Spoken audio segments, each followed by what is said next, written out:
NEET MDS में सिर्फ answer आना इनफ नहीं होता, कॉन्सेप्ट क्लियर होना ज़रूरी है। इसलिए लेकर आई हूँ oral pathology clinical question part 2। आज कवर करेंगे बाकी के tricky questions, detailed answer plus proper उसका एक्सप्लेनेशन के साथ। और सिर्फ सही आंसर ही नहीं, क्यों बाकी ऑप्शंस गलत है वो भी समझेंगे exactly NEET MDS exam approach के हिसाब से। So stay till the end, क्योंकि एक भी कॉन्सेप्ट मिस हुआ तो एग्जाम में क्वेश्चन गलत हो सकता है। तो स्टार्ट करते हैं पहले question. A 55-year-old male smoker has a mixed red and white patch on the floor of mouth for 6 months. He worried about cancer. तो which lesion has the highest malignant transformation rate.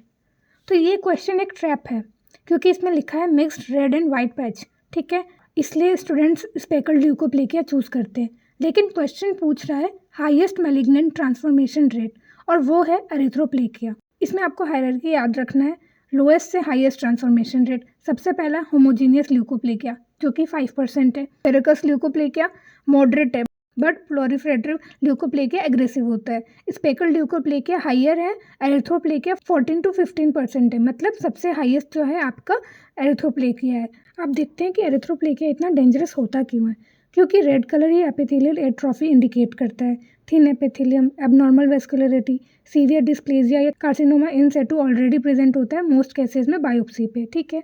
अगर इसके high risk sites की बात करें तो floor of mouth, ventral टंग और soft palate है। इस क्वेश्चन में यहाँ पे दिया है फ्लोर ऑफ माउथ, ठीक है, तो ये ऑलरेडी हाई रिस्क वाला है, तो ये बहुत कंसर्निंग केस है अगर देखा जाए तो, ठीक है। इसलिए अगर कोई भी रेड कंपोनेंट वाला रीजन है तो उसका बायोप्सी मैंडेटरी है, वरना डिले पे प्रॉब्लम और बढ़ जाएगा, ठीक है।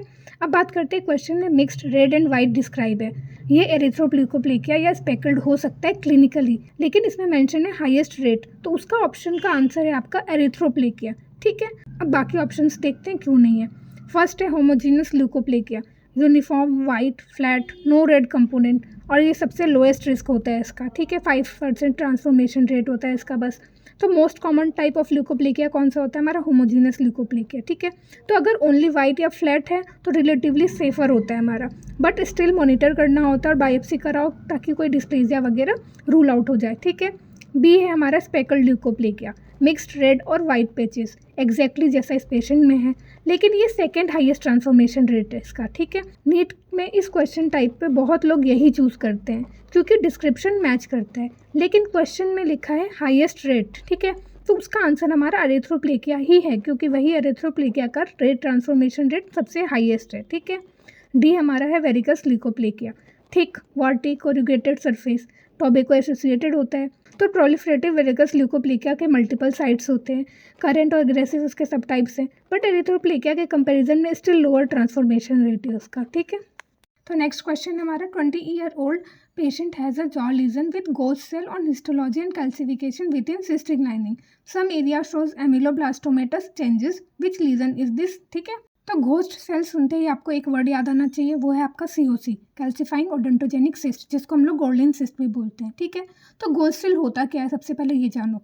इन लार्ज इस्नोफिलिक एपिथेलियल सेल्स जो अपने न्यूक्लियाई को खो देते हैं, तो कोई न्यूक्लियस नहीं है तो क्या बोलेंगे हम लोग उसको, घोस्ट ऑफ सेल, ठीक है। फिर ये कैल्सिफाई हो सकते हैं, ठीक है। अब COC में दोनों फीचर होते हैं, ghost cell and ameloblastomatous proliferation in the lining, ठीक है। तो ये कॉम्बिनेशन बहुत यूनिक है, ये चीज़ याद रखना। ये 2 पॉइंट आपको गोल्डन सिस्ट के बारे में।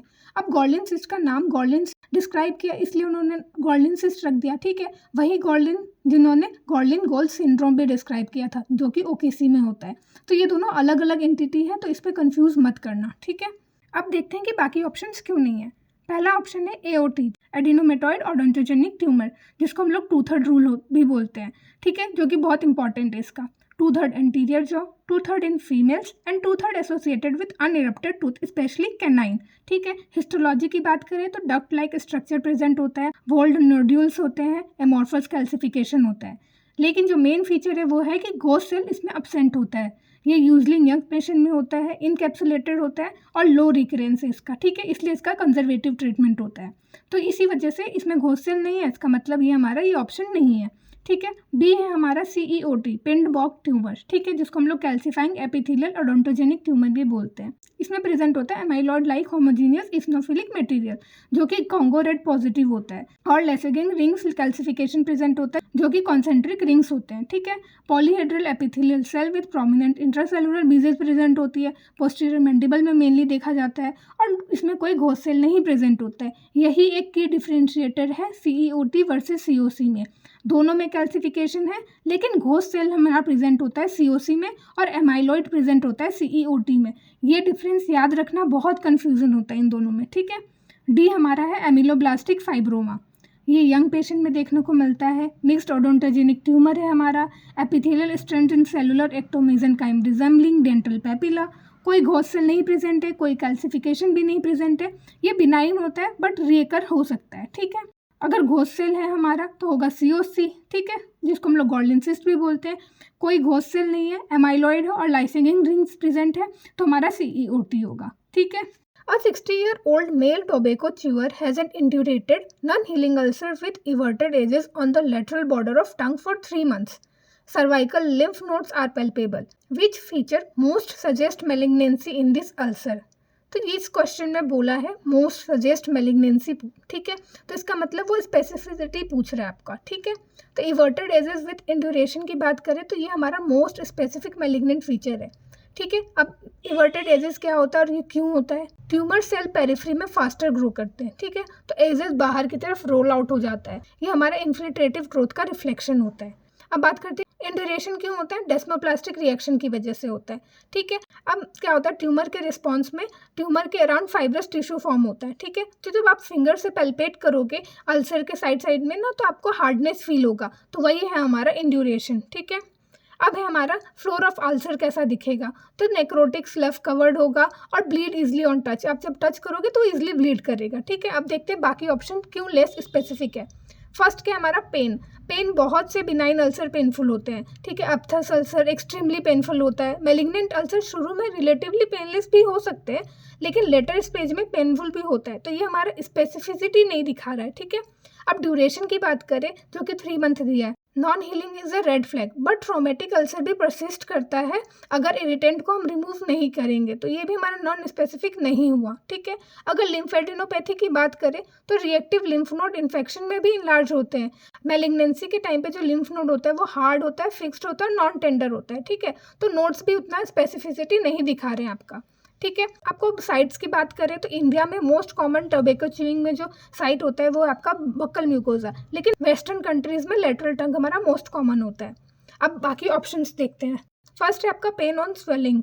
डिस्फेजिया होती है मेलिग्नेंसी में, लेकिन स्पेसिफिक नहीं है। एप्थस अल्सर हो, हर्पेटिक अल्सर हो या ट्रॉमेटिक अल्सर हो, सब पेनफुल होते हैं। जैसे कि पहले बताया कि मेलिग्नेंट अल्सर जो होता है शुरू में पेनलेस हो सकता है, बाद में पेरिफेरी नर्व इन्वॉल्वमेंट की वजह से वो पेनफुल होता है, तो ये ऑप्शन हमारा रूल आउट हो गया, ठीक है। सी है हमारा ड्यूरेशन 3 मंथ। जैसा कि मैंने पहले बताया कि नॉन हीलिंग अल्सर जो हमारा है वो रेड फ्लैग है। कैसे? अगर 2 वीक से ज़्यादा कोई भी नॉन हीलिंग है तो आपको बायोप्सी मैंडेटरी होता है, लेकिन इसका भी एक्सेप्शन है, वो आपका है ट्रोमेटिक अल्सर। अगर आपका इरिटेंट परसिस्टेंट है तो वो भी इतने लंबे ड्यूरेशन के लिए रह जाता है, ये भी हमारा स्पेसिफिसिटी नहीं शो कर रहा।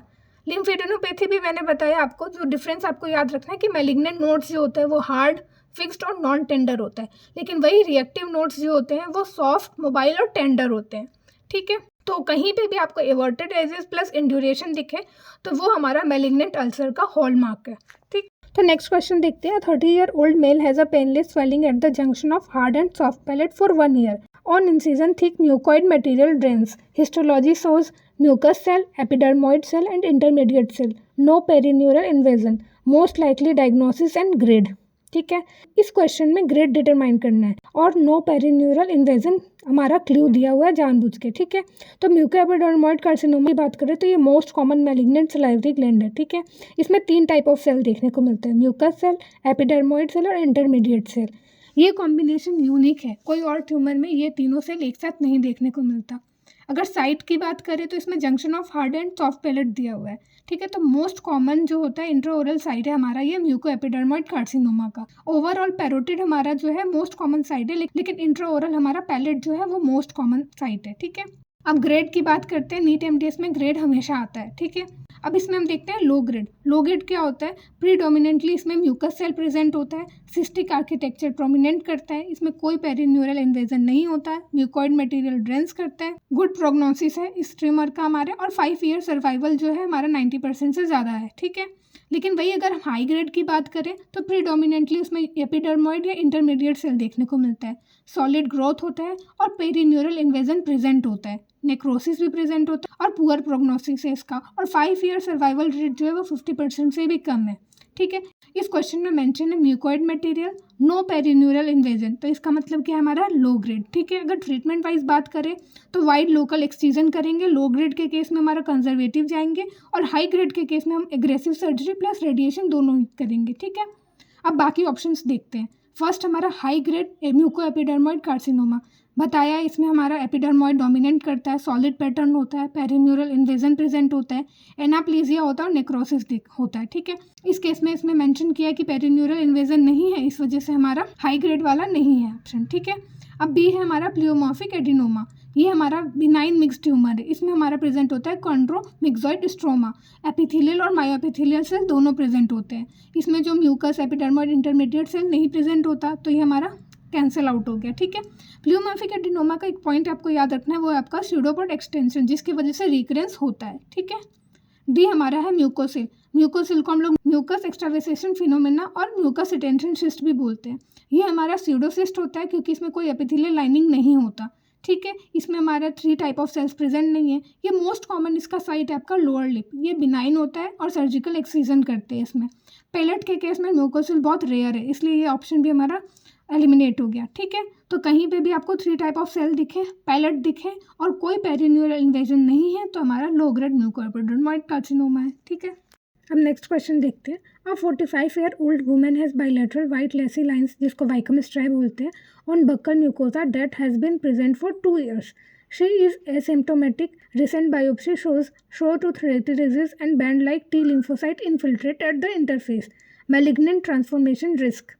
इस क्वेश्चन में ट्रैप ये है कि पेशेंट एसिम्टोमेटिक है, वाइकम स्ट्राइब मेंशन है, तो रेटिकुलर टाइप है, सबसे बिनाइन टाइप। स्टूडेंट सोचते हैं कि इसका कोई रिस्क नहीं है, लेकिन ओरल लाइकन प्लेनस एक पोटेंशियली मैलिग्नेंट डिसऑर्डर है। WHO ने ऑफिशियली क्लासीफाई किया है, 0% रिस्क नहीं है इसमें। ठीक है, मैलिग्नेंट ट्रांसफॉर्मेशन रेट कितना होता है? 0.4 to 2%, globally accepted WHO figure है ये। कौन सा टाइप सबसे ज़्यादा रिस्क में है? फर्स्ट है हमारा इरोसिव और एट्रोफिक ओरल लाइकन प्लेनस, जहाँ रेड एरियाज होते हैं अल्सरेशन के साथ। ठीक है, रेटिकुलर टाइप है हमारा, वाइकम स्ट्राइब प्रेजेंट होता है, ये कम रिस्क होता है, लेकिन 0 बिल्कुल भी नहीं। ठीक है, अब हिस्टोलॉजी देखा जाए तो इसमें प्रेजेंट होता है सॉटूथ रेटेरिजिस, जिसको जो कि हमारा इरेगुलर रेटेरिजिस होता है, बैंड लाइक लिम्फोसाइट प्रेजेंट होता है, सीवेट बॉडीज प्रेजेंट होता है, जिसको हम लोग कॉलॉइड बॉडीज भी बोलते हैं, liquefaction degeneration of basal layer देखने को मिलता है।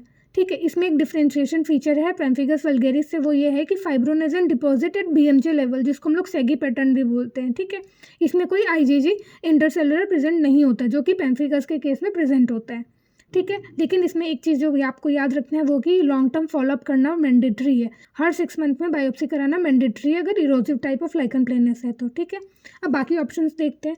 फर्स्ट है 0%, ये कॉमन मिसकंसेप्शन है और बहुत डेंजरस भी। ओरल लाइकन प्लेनस WHO 2005 में officially potentially malignant disorder list में आया है। ठीक है, 0.4 to 2% चांस है रियल इसका, स्पेसिफिकली इरोसिव टाइप वाले में। ठीक है, नेवर ट्रांसफॉर्म कहना क्लिनिकली इनकरेक्ट है और मेडिको लीगल प्रॉब्लम भी क्रिएट कर सकता है। सी ऑप्शन है 15 to 20%, ये फिगर नॉन होमोजीनियस ल्यूकोप्लेकिया या हाई रिस्क ल्यूकोप्लेकिया का है। ओरल लाइकन प्लेनस के लिए बहुत ज़्यादा फिगर है, एरिथ्रोप्लेकिया और स्पेकल ल्यूकोप्लेकिया के लिए ये रेंज अप्लाई होता है, ओरल लाइकन प्लेनस के लिए नहीं। डी हमारा है 50%, ये हमारा अप्लाई होता है एरिथ्रोप्लेकिया के लिए। ठीक है, जो कि 14 to 50% ऑलरेडी चांसेस होते हैं इसमें ट्रांसफॉर्मेशन के। ठीक, तो हमारा oral lichen planus potentially malignant disorder है, 0.4 to 2% इसका ट्रांसफॉर्मेशन रेट है, इरोसिव में ज़्यादा रिस्क है कंपेरिजन टू रेटिकुलर। ठीक है, तो ये थे आज के क्वेश्चंस। कितने सही हुए तुम्हारे कमेंट में ज़रूर बताना, और अगर किसी क्वेश्चन में डाउट है तो पूछ लो, नेक्स्ट वीडियो में क्लियर कर दूंगी। पार्ट 3 भी आ रहा है जल्दी, और उसमें और भी tricky exam oriented clinical question होने वाले हैं। और सिर्फ पैथोलॉजी ही नहीं, मैंने ओरल सर्जरी, फार्मा, प्रोस्थो के भी clinical based question videos already upload किए हैं, उन्हें मिस मत करना। सबका लिंक बायो में मिल जाएगा, सो स्टे ट्यून्ड, क्योंकि कॉन्सेप्ट क्लियर होगा तभी रैंक आएगी। All the best.